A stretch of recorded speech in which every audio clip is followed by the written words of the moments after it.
السلام علیکم ورحمۃ اللہ وبرکاتہ۔ پیارے دوستوں، آج میں آپ کے سامنے لے کر آیا ہوں علم منطق کی مشہور و معروف کتاب جو بیشتر مدرسوں کے نصاب میں داخل ہے، جس کا نام ہے جواہر المنطق۔ منطق کے جواہر، نام ہی سے یہ بات ثابت ہو رہی ہے کہ کتاب کے اندر بہت کچھ ہے۔ اس کتاب کے مصنف ہیں بدر الفقہا، بدر ملت علامہ بدر الدین احمد قادری رضوی رحمۃ اللہ علیہ۔ آپ بڑے پائے کے بزرگ ہیں اور بیشتر کتابوں کے مصنف ہیں۔ آپ نے درسیات میں بے شمار کتابیں آپ نے تصنیف فرمائی ہیں، جن میں سے کچھ مشہور کتابیں جیسے کہ فیض الادب اول، فیض الادب دوم، تعمیر ادب اول تا پنجم، عروس الادب، تعمیر قواعد اول دوم اور تلخیص الاعراب جیسی مشہور و معروف کتابیں آپ کے تصنیف کردہ ہیں۔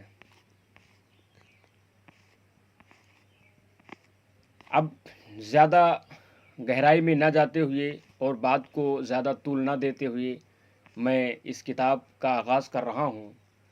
مولا تعالیٰ سے دعا ہے رب قدیر ہمیں اپنے منزل مقصود تک پہنچنے کی توفیق عطا فرمائے اور اس کتاب کو پڑھنے کی اور پڑھانے کی توفیق عطا فرمائے۔ آپ حضرات اس کتاب کو پڑھیے اور سمجھیے۔ یہ علم منطق میں بنیادی کتاب ہے۔ ویسے تو بہت سے مدارس میں کبریٰ پڑھائی جاتی ہے، جو کہ وہ بھی علم منطق کی بنیادی کتاب ہے، لیکن بہت سے مدرسوں میں یہ کتاب بھی داخل ہے جماعت ثانیہ کے اندر۔ اس کتاب کو پڑھنے کے بعد میرا خیال ہے، میں نے اس کو نصاب میں تو نہیں پڑھا ہے الحمدللہ، مگر میں نے اس کا مطالعہ کیا ہے اور بہت کچھ میں نے اس کتاب سے سیکھا ہے۔ اس لیے آپ حضرات سے یہ گزارش ہے کہ آپ حضرات اس کو محنت سے پڑھیں اور منطق کو ہلکے میں مت لیں۔ ہمارے بزرگوں کی بیشتر کتابیں، خصوصاً امام اہل سنت اعلیٰ حضرت رضی اللہ تعالیٰ عنہ کی کتابیں بیشتر ایسی ہیں کہ جن کو ہم سمجھنے کے لیے ہمیں علم منطق کا سہارا لینا پڑے گا۔ اس لیے جو ہے آپ حضرات منطق کو بور اور منطق کو بوجھ مت سمجھیں۔ ہوتا یہ ہے کہ ہم شروع سے کوئی کتاب ڈھنگ سے پڑھتے نہیں ہیں، تو منطق ہی نہیں کوئی بھی کتاب آپ حضرات اگر اچھے سے نہیں پڑھیں گے تو آگے چل کر جو اوپر والی کتاب ہوگی وہ آپ کو مشکل لگے گی۔ میں سمجھتا ہوں، جہاں تک میرا تجربہ ہے الحمدللہ، علم منطق بہت ہی دلچسپ اور بہت ہی لذیذ فن ہے۔ اس کو پڑھ کر اور سمجھ کر اگر آپ پڑھیں گے تو انشاءاللہ تعالیٰ بہت مزہ آئے گا اور کئی فنوں سے بہت بہتر اور بہت ہی جو ہے لطف اندوز فن ہے یہ۔ اس لیے آپ حضرات بالکل بھی اس کو یہ مت سمجھیں کہ بہت مشکل کتاب ہے، بس آپ حضرات محنت سے پڑھیں اور ایک ایک بات کو سمجھیں، انشاءاللہ تعالیٰ بہت ہی آسان فن ہے یہ۔ آئیے تمہید کے طور پر کچھ دیکھ لیتے ہیں۔ یہاں پر فرماتے ہیں صاحب کتاب، جس طرح گفتگو اور بات چیت میں غلطی سے بچنے کے لیے نحو و صرف کے قواعد اور اصول معلوم کر کے ان کی پابندی کرنی پڑتی ہے، یوں ہی غور و فکر اور اس سے نتیجے نکالنے میں غلطی سے بچنے کے لیے فن منطق کے اصول و قوانین کی پابندی ضروری ہے۔ ظاہر سی بات ہے بچوں، ہم جس بھی فن کو حاصل کریں گے، جس بھی فن کو سیکھیں گے، تو اس فن کے کچھ نہ کچھ اصول اور ضوابط ہوتے ہیں۔ مثلاً آپ انگریزی سیکھ رہے ہیں تو آپ سوچیں گے کہ ہم اچھے سے انگریزی بولیں، اصول اور ضوابط کے مطابق بولیں، گرامر میں کہیں مسٹیک نہ ہو، تو آپ کو انگریزی گرامر پڑھنی پڑے گی تاکہ آپ سے انگریزی بولنے میں غلطی نہ ہو، انگریزی لکھنے میں غلطی نہ ہو، انگریزی پڑھنے میں غلطی نہ ہو، ہے نا؟ اسی طریقے سے ہر فن کے کچھ نہ کچھ اصول و ضوابط اور قواعد ہوتے ہیں۔ جو شخص ان رولز اور ان قواعد اور ان قوانین کی پابندی کر کے اس فن کو سیکھتا ہے تو اس کے سیکھنے کا جو ہے اثر کچھ اور ہوتا ہے۔ اور بھلے ہی وہ اس زبان پر اتنا قادر نہ ہو کہ پھٹافٹ اس چیز کو بول لے جائے، لیکن اتنا ضرور ہے کہ وہ اگر گرامر اور اصول کے مطابق اس فن کو سیکھ رہا ہے تو اس غلطی سے وہ محفوظ رہے گا۔ صاحب کتاب نے فرمایا کہ جس طریقے سے بات چیت میں غلطی سے بچنے کے لیے نحو اور صرف کے قواعد اور اصول معلوم کر کے ان کی پابندی کرنی پڑتی ہے، ظاہر سی بات ہے ہمیں عربی گرامر پڑھنا ہے، یعنی ہمیں عربی سیکھنا ہے، ہمیں عربی بولنا ہے، ہمیں عربی لکھنا ہے، عبارت پڑھنی ہے، تو ہمیں نحو کا اور صرف کا سہارا لینا پڑتا ہے۔ نحو سے جس طریقے سے ہمیں یہ پتہ چلتا ہے یہاں پر زبر پڑھنا ہے، یہاں پر زیر پڑھنا ہے، یہاں پر پیش پڑھنا ہے، کون سی حرکت یہاں ہمیں لانی ہے، تو اس کو سیکھنے کے لیے ہم اسم، فعل، حرف، معرب، مبنی، ہے نا، اور اس میں متمکن جو ہے کہ اعراب، فعل مضارع کے اعراب، یہاں تک کہ پورے نحو کے قواعد کو ہم ذہن میں رکھتے ہوئے عبارت کو حل کرتے ہیں، پھر ہم غلطی سے محفوظ رہ پاتے ہیں۔ اگر اس کی رعایت نہ کریں گے تو بے شمار ہم غلطیاں کریں گے۔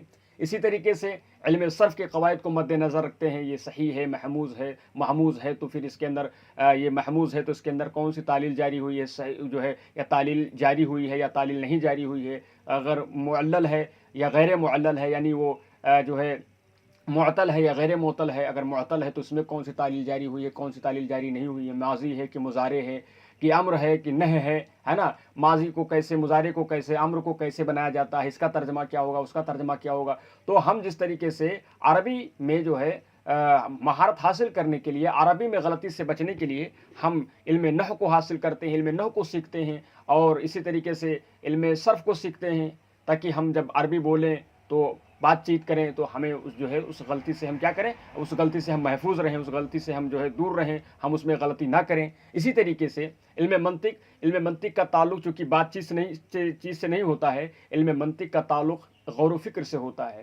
تو جب غور و فکر سے اس کا تعلق ہوتا ہے تو اب ظاہر سی بات ہے کہ انسان غور و فکر میں غلطی کرے گا۔ بہت سے لوگ غلطی کرتے ہیں، مثال کے طور پر ایک مثال میں دیتا ہوں، یہ ایک شخص ہے، یہ کہہ رہا ہے کہ یہ دنیا قدیم ہے، یعنی پرانی ہے، ٹھیک ہے، یعنی یہ دنیا ہمیشہ سے تھی اور ہمیشہ رہے گی۔ اور ایک شخص ہے، یہ کہہ رہا ہے کہ یہ دنیا حادث ہے، یعنی پہلے نہیں تھی، بعد میں ہوئی ہے، پھر بعد میں نہیں رہے گی۔ اب دونوں کے الگ الگ دلیل ہیں، دونوں کے الگ الگ دعوے ہیں۔ اب ایک کہہ رہا ہے کہ دنیا قدیم ہے، ایک کہہ رہا ہے کہ دنیا حادث ہے، اور دونوں اس پر دلیل بھی دے رہے ہیں۔ اب جو سامنے والا سن رہا ہے وہ دونوں کو تو صحیح مان نہیں سکتا، کیونکہ اگر وہ دونوں کو صحیح مانے گا، یہ بھی کہے کہ دنیا حادث بھی ہے، دنیا قدیم بھی ہے، تو ظاہر سی بات ہے کہ دونوں کے باتوں میں تو ہے تضاد ہے، یعنی ایسا تو ہو نہیں سکتا کہ صبح اور شام دونوں ایک ساتھ جمع ہو جائیں۔ جس طریقے سے صبح اور شام ایک ساتھ جمع نہیں ہو سکتے، یعنی جس طریقے سے رات اور جو ہے دن ایک ساتھ جمع نہیں ہو سکتے، دھوپ اور چھاؤں ایک ساتھ جمع نہیں ہو سکتے، جس طریقے سے جو ہے آگ اور پانی ایک ساتھ جمع نہیں ہو سکتے، اسی طریقے سے یہ بات جو ہے علم منطق کی، یعنی ان دونوں کے دعوے جو ہے ایک ساتھ جمع نہیں ہو سکتے کہ دنیا حادث بھی ہو، دنیا قدیم بھی ہو، اور ایسا بھی نہیں ہو سکتا کہ دنیا نہ حادث ہو نہ قدیم ہو۔ تو ظاہر سی بات ہے ان دونوں میں کوئی نہ کوئی غلطی پر ضرور ہے۔ اب کون غلطی پر ہے، کون صحیح ہے، اس کو ہم کیسے پہچانیں گے کہ یہ کہہ رہا ہے عالم قدیم ہے، یہ کہہ رہا ہے عالم حادث ہے؟ تو اب دونوں عقلا ہیں، دونوں عقل مند ہیں، دونوں نے اپنے اپنے طور پر غور و فکر کیا ہے، دونوں نے نتیجے نکالے ہیں۔ اب کون اپنے نتیجے میں صحیح ہے، کون غلط ہے، اس چیز کو ہم کیسے جانیں گے؟ غور و فکر کے ذریعے سے انہوں نے اپنا جو دعویٰ پیش کیا اس پر دلیل پیش کی، کس کی دلیل مضبوط ہے، کس کی دلیل صحیح ہے، اس سے ہم کیسے پہچانیں گے، کیسے جانچیں گے؟ تو اب ان چیزوں کو جانچنے کے لیے کہ کون صحیح ہے کون غلط ہے، ان چیزوں کو پرکھنے کے لیے، یعنی یہ کہہ لیا جائے کہ غور و فکر میں غلطی ہے یا نہیں ہے، ان چیزوں کو ہمیں اگر جانچنا ہے، دیکھنا ہے، پرکھنا ہے، کس کے نتائج درست ہیں کس کے نہیں ہیں، تو ان چیزوں کو سیکھنے کے لیے بچوں علم منطق کا سہارا لینا پڑتا ہے، علم منطق کو پڑھنا پڑتا ہے، ٹھیک ہے؟ صرف پڑھنا نہیں، اس کی رعایت بھی کرنی پڑتی ہے۔ علم منطق کو پڑھیے، اس کے بعد ہم کیا کریں گے، اس میں غور و فکر کریں گے، غور و فکر کرنے کے بعد ہم ان کو علم منطق کے جو قواعد ہیں، اصول ہیں، ضوابط ہیں، ان کے اوپر ہم ان کو تولیں گے، اس ترازو کے مطابق، اس میزان کے مطابق۔ اگر ہماری بات درست رہی تو ہم درستگی پر ہیں، اور اگر ہم علم منطق کے قواعد و قوانین کے خلاف جا رہے ہیں تو ہم اپنی غور و فکر میں جو ہے غلطی پر ہیں، ٹھیک ہے، درستگی پر نہیں ہے۔ صاحب کتاب وہی کہہ رہے ہیں جس طرح گفتگو اور بات چیت میں غلطی سے بچنے کے لیے نحو و صرف کے قواعد اور اصول معلوم کر کے ان کی پابندی کرنی پڑتی ہے، यूं ही गौर व फिक्र और उससे नतीजे निकालने में गलती से बचने के लिए फ़न मंतिक के उसूल और क़वानीन की पाबंदी ज़रूरी है। ठीक है, फ़न मंतिक के उसूल और क़वानीन की पाबंदी ज़रूरी है। करें फिर चूंकि गौर व फिक्र का ताल्लुक इल्म से है ना, गौर व फिक्र का ताल्लुक कहाँ से है? इल्म से है। जिस तरीके से बातचीत करने का ताल्लुक कहाँ से है? मुंह से है, ज़बान से है। तो गौर व फिक्र इंसान कहाँ से करता है? मुंह से तो करता नहीं है, अरे आंख से तो करता नहीं है, कान से तो करता नहीं है ना, जहनी से करता है ना। तो वही कह रहे हैं, फिर चूंकि गौर व फिक्र का ताल्लुक इल्म से है, ठीक है, और इल्म का मस्कन क्या है? इल्म का मस्कन और ठिकाना जहन है। दो बातें हैं, गौर व फिक्र का ताल्लुक यानी गौर व फिक्र जो होते हैं वो इल्म से होते हैं। भाई जाहिर सी बात है, हम कोई चीज़ जानेंगे तभी तो गौर व फिक्र उस चीज़ में करेंगे। मिसाल के तौर पर मुझे जो है कोई किताब पढ़नी है, तो जाहिर सी बात है उस किताब में हम जो है उसको जानेंगे पहले ये क्या चीज़ है। अब वो चीज़ जानेंगे, उसको चीज़ हम क्या किया, हमने उस चीज़ को जाना। अब जानने के बाद ना हम उस चीज़ में गौर व फिक्र करेंगे कि हमने कोई चीज़ जाना भी नहीं वैसे गौर व फिक्र करना शुरू कर दिया। नहीं, ऐसा नहीं होगा ना। सबसे पहले हम उस चीज़ को जानेंगे, हम उस चीज़ को पढ़ेंगे। मिसाल के तौर पर हमारे सामने किताब है, हमने उस किताब में देखा, हमने उसको जाना, अब हम उसको उसमें गौर व फिक्र करेंगे कि ये सही है या गलत है। या किसी भी चीज़ को हमने पहले जाना, फिर उसमें गौर व फिक्र किया कि हमारे लिए ये सही है या गलत है, या दुरुस्तगी है या हम ख़ता पर हैं। तो पहली चीज़ क्या है? पहले हमारा जानना होता है, फिर उसमें गौर व फिक्र करना होता है। और जानने का ताल्लुक जो होता है, इल्म का ताल्लुक होता है, ये कहाँ से होता है? ये जहन से होता है। ठीक है, इन्होंने कहा गौर व फिक्र का ताल्लुक इल्म से होता है, यानी इल्म पहले होगा फिर गौर व फिक्र बाद में होगी। ऐसा नहीं है कि गौर व फिक्र पहले और इल्म बाद में हो। पहले किसी भी चीज़ का इल्म होता है, उसके बाद उसका उसमें गौर व फिक्र होती है। ठीक है, और इल्म का ताल्लुक कहाँ से है? इल्म का ताल्लुक और मस्कन कहाँ से होता है? जहन से होता है। यानी इल्म जो हमें हासिल होती है, किसी भी चीज़ का इल्म हमें जो हासिल होती है वो हमारे जहन में पहले हासिल होती है। इल्म हासिल हुआ, इल्म कोई किसी भी चीज़ का इल्म हासिल हुआ हमारे जहन में, उसके बाद में उस इल्म में हम क्या करेंगे? गौर व फिक्र करेंगे। वही कहा, फिर चूंकि गौर व फिक्र का ताल्लुक इल्म से है और इल्म का मस्कन और ठिकाना ये क्या है? जहन है, इसलिए झेल में इल्म और जहन की तौज़ीह पेश की जाती है। समझ गए बच्चों? तो इस चीज़ को याद रखना कि चूंकि गौर व फिक्र का ताल्लुक इल्म से है और इल्म का मस्कन और ठिकाना जहन है। जहन, अब देखो जहन की तारीफ कर रहे हैं। जहन इंसान की उस कुव्वत का नाम है जिसमें अशिया की सूरतें छपती हैं। मिसाल के तौर पर हमने ताजमहल देखा, ठीक है, अब हम ताजमहल को देख लिए, ताजमहल को देख कर आए हम। अब हम ताजमहल को तो अपने जहन में उठा कर लेकर आए नहीं। आप ताजमहल अपने जहन में ला सकते हो, उठा के ला पाओगे? अरे जहन में छोड़ो, आप बड़ा सा बड़ा कोई जो है मोटर कार ले जाओ, उस पर नहीं ला पाओगे ताजमहल को। अब लेकिन ताजमहल की सूरत हमारे जहन में अभी भी है। अगर कहो तो अगर आर्टिस्ट होंगे तो हम उसको बना भी देंगे, ऐसे ताजमहल दिखता है, ऐसे ताजमहल बनाया जाता है, ऐसे ताजमहल में ये चीज़ें हैं। तो हमने जो ताजमहल को देखा, तो अब देखने के बाद उसकी सूरतें हमारे जहन में क्या हो गई? छप गई। तो ताजमहल की वो सूरत जो हमारे जहन में अभी भी छपी हुई है, ऐसी ऐसी है, कोई मुझसे पूछे मैं बता दूंगा, इतने पाए हैं, इतने ये हैं, इतने गुंबद हैं, है ना। तो इसी का नाम इल्म है। ठीक है, किसी भी चीज़ को आपने देखा और उसकी सूरतें जो आपके जहन में छपी हैं, उसी का नाम क्या है? इल्म है। ठीक है, इंसान की उस कुव्वत का नाम है जिसमें अशिया की सूरतें छपती हैं। जहन ही को कुव्वत दर्राका और कुव्वत मुद्रिका भी कहा जाता है। कुव्वत दर्राका मतलब यानी जानने की कुव्वत, और कुव्वत मुद्रिका मतलब इसका भी मतलब होता है यानी वो कुव्वत जिसके जरिए से जाना जाता है। ठीक है, वो ताकत और कुव्वत जिसके जरिए से भी किसी भी चीज़ को जाना जाता है। यही वजह है कि जब इंसान का कुव्वत दर्राका और कुव्वत मुद्रिका खत्म हो जाता है तो वो पागल हो जाता है, किसी भी चीज़ को जानने पर कादिर नहीं होता है। आम को घास, घास को आम कहने लगता है। ठीक है, वही कहा, और जहन ही को कुव्वत दर्राका और कुव्वत मुद्रिका भी कहा जाता है। अब सवाल कर रहे हैं, सवाल ये है कि आईना में आपने कहा ना कि जो सूरतें छपती हैं उनको जहन कहा जाता है। तो अब ये सवाल साहिब किताब कर रहे हैं, फिर जवाब भी देंगे कि भैया आपने कहा कि जो सूरतें जिन चीज़ों की सूरतें छपती हैं उनको जहन कहा जाता है, तो आप क्या कहोगे? आईना में भी तो सूरतें छपती हैं। अरे आईना, ये जो शीशा जिसको बोलते हैं ना, सामने हम शीशा रखते हैं और उसके अंदर उसके सामने भी सूरतें आती हैं, छप जाती हैं, है ना। हम खड़े हुए हम छप गए, या कोई चीज़ उसके सामने रख दी वो छप गए, तो फिर तो उसको भी आपको जो है क्या है? जहन कहना चाहिए। आपने यही तो कहा अशिया की सूरतें छपती हैं, जिन चीज़ों में अशिया की सूरतें छपती हैं उन्हीं को जो है जहन कहा जाता है। तो आईना में भी सूरतें छपती हैं, उसको भी जहन कहना चाहिए आपको। वही कह रहे हैं, सवाल आईना में भी सूरतें छपती हैं, तो क्या आईना और जहन में कुछ फ़र्क है? बताइए बताइए, छपने में अगर देखा जाए तो दोनों बराबर हो गए, इंसान यानी शीशा में भी, यानी आईना में भी और जहन में भी।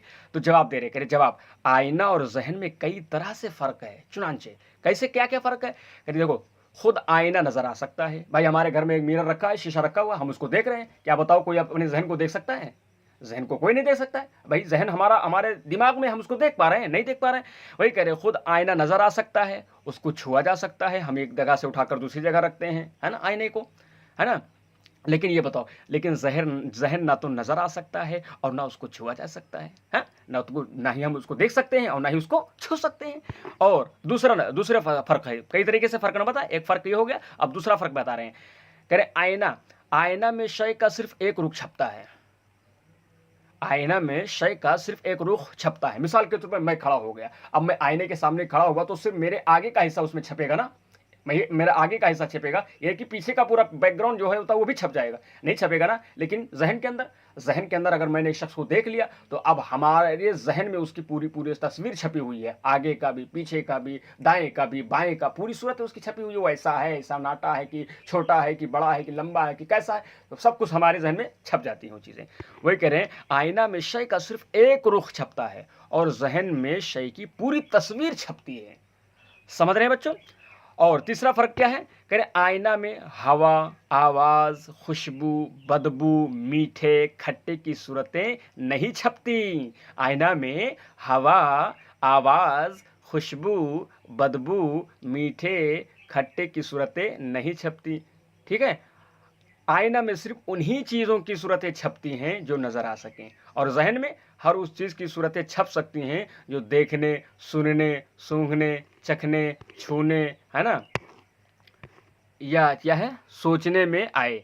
मसलन जैद, आवाज़, खुशबू, मीठा, हवा। मिसाल के तौर पर देखिए, अब देखिए, हवा की सूरतें आपने कभी देखा हवा को?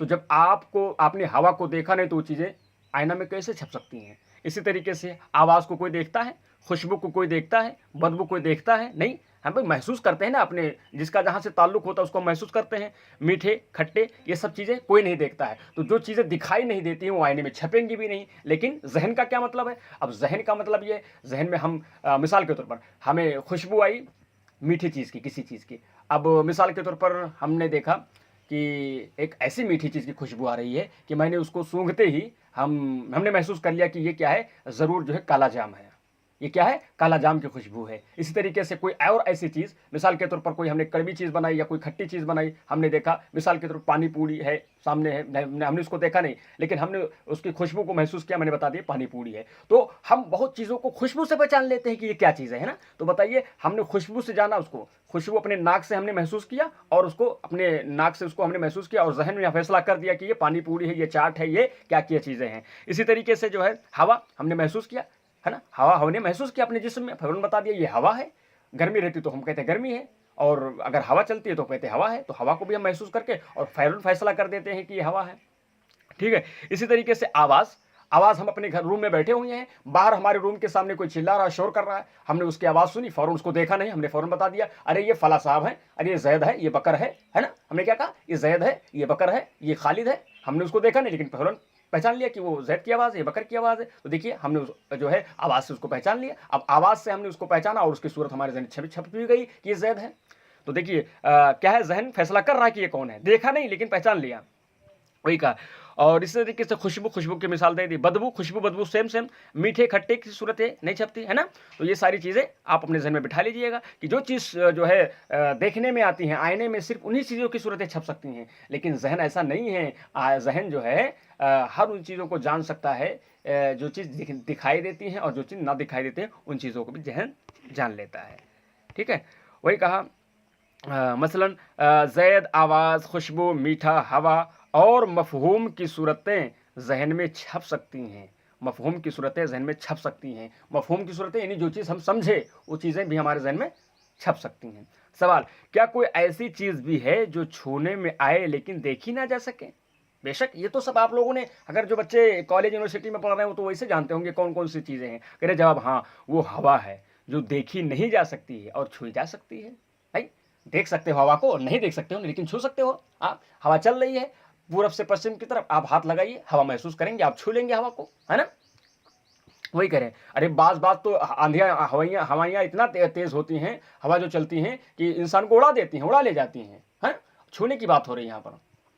वही ना सवाल, वो कौन सी चीज़ है जो नज़र तो हाँ, जो ना तो नज़र आ सकती है, ना सुनी जा सकती है, ना सूंघी जा सकती है। वो कौन सी चीज़ है जो ना तो नज़र आ सकती है, ना सुनी जा सकती है, ना सूंघी जा सकती है, ना चखी जा सकती है, ना छुई जा सकती है, लेकिन सोची जा सकती है? जवाब, बहुत सी चीज़ें हैं, जैसे भूख, प्यास, दर्द, इल्म, जहल वगैरह, है ना? भूख को आप ना जो है छू सकते हो, ना आप उसको देख सकते हो, है ना?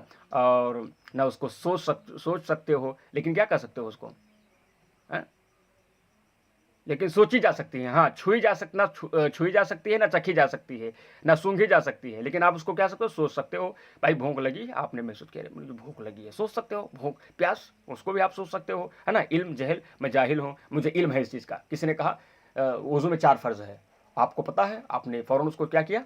सोच सकते हो, सोचोगे फ़ौरन, कहोगे मुझे यार वज़ू में 4 फ़र्ज़, फ़ौरन आपने उसका क्या कर लिया? सोच लिया। जहल, आपको नहीं पता है तो कहोगे नहीं पता है। तो ये सब चीज़ का ताल्लुक क्या होता है? आप सोच सकते हो इसको, लेकिन इसको ना छू सकते हो, ना देख सकते हो। ठीक है? तो ये रहे बुनियादी बातें। प्यारे बच्चों, हमारा जो है सबक कैसा लगा, आप हज़रात कमेंट में ज़रूर बताइएगा। अगर इसमें कोई कुछ कमी हो तो इंशाअल्लाह ताला आप ज़रूर उसके बारे में हमें इत्तला करिए, और इंशाअल्लाह मैं और बेहतर से बेहतर आपके सामने सबक जो है पेश करता रहूँगा।